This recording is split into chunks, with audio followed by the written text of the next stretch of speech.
You know, people usually have this view of God like he's up there, like formal, serious. Charlie, God, he reflects more times. Oh yeah, they show you love. See, so your They God, Composure, the plan is there. Flex, You master see, planner, I say down but short pass. Professor Lyrical, various. That guy, you make you sit down. You don't get composure. The resurrection of Lazarus. Somebody that they say he's smelling, Dead, rotten, buried, smelly. and then you just come and be like, man them, like Charlie, Yanko, Yo, come out. sit up. Like, oh, don't worry, he's just sleeping. And it's like, hey. All right, hello guys. You're welcome back to Stride with Caleb Dave. So today we have something new planned for you. But thank you. Please stick along. I think you'll have a lot of fun, and I look forward. Thank you. Just stick along, and I trust you'll have a lot of fun.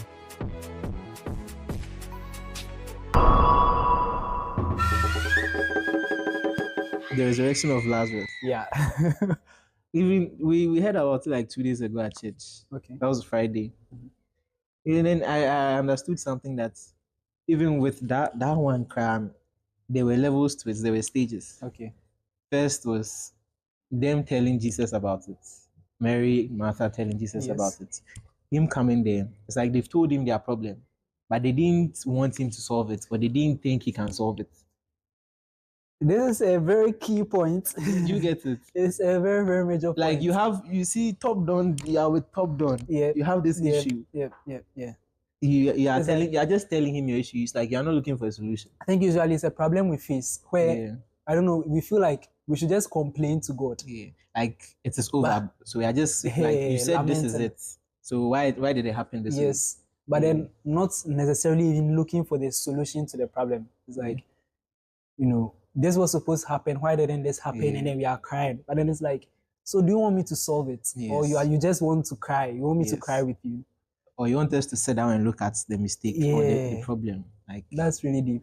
Okay. Yeah. So that's the first point. That's the first point, yes. Then the second point is every time I hear the story, like I never really put my attention to it. But if 2 days ago, Daddy mentioned it. It's like he told them to remove the boulder, like the stone. And then you think about it, somebody be like, Jesus, you get this, like you are coming to even raise the dead. See the difference. Raising the dead is way greater than even moving a boulder. Yeah. But physically, we would say that pushing this thing it should be hard. But then he made us understand that like our understanding of difficulty is different from his. It is should I say, is it relational? Or relative. Relative. Yes, it is relative. So if it's like that, you are looking at death. You see death that it can't be solved. But then when it comes to the stone there, we know that, even though it is big, we can remove it. But the death, God raising the dead, they didn't see that. They didn't see that as a problem. That's true. Then the third one is the final. Before that, you know, when Daddy was actually teaching this, it really hit me again. When he mentioned that Jesus himself could have removed the stone. Yeah. In the issue where Jesus himself died and resurrected, you realize that it wasn't he himself that rolled his stone. Yeah. An angel came and rolled his stone. Yeah. So it's like I got some understanding from what like Daddy was sharing with us, that sometimes you need people. Like even Jesus, when he rose up, an angel had to come and roll the stone. Yeah. Otherwise, it's like he was behind the stone.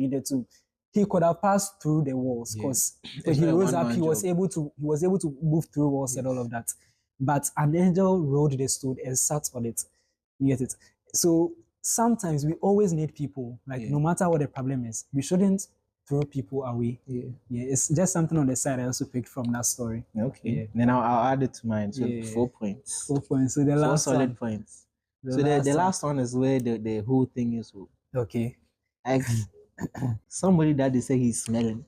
Dead, rotten, buried, smelly. And then you just come and be like, man them, Yanko. Like Charlie Yanko. Come out. Sit up. Like, oh, don't worry, he's just sleeping. And you hit like, hey. You know, we had this house master back in school. And when he comes like in the morning we are still sleeping, you're like, what else that whole? Sor, like it was a fancy. So you're like, sor, like sol. It was so crazy. It's like, yo, Lazarus, sor, it's not count. Get it's up. not count. Charlie, it's crazy. It's been 4 days and you're still sleeping. Come. And they were weeping. They were literally like, they had literally sort of done his funeral. Yes. They thought it was over. Like they the had case- concluded it. I'm sure a priest came there, and then he was a good man. He was a friend of Jesus. I'm sure they even sang yes, come. Oh, Charlie, Odi I mean, they- all of that and everything. Concluded the matter, rolled the stone. You know, rolling the stone, Charlie, it signifies case closed. case closed. Like, it's like done and dusted. covering the grave. Like Yeah. everything is done.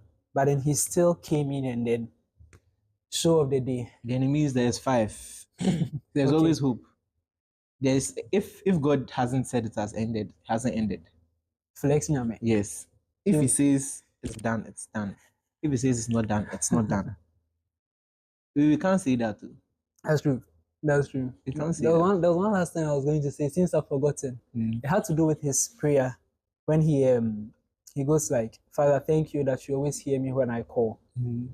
Like, it's somehow relating to the first point that we mentioned. That Okay. sometimes we pray and then we think God hasn't heard us. I think I heard this recently Yeah. from one man of God. We pray and then we think God hasn't heard us. It's like we just prayed for praying's sake. Yeah. But like he says, Father, I thank you that whenever I call, you hear me. So it's like he understood that anytime he prayed, God hears him. And that also gives you a different kind of faith.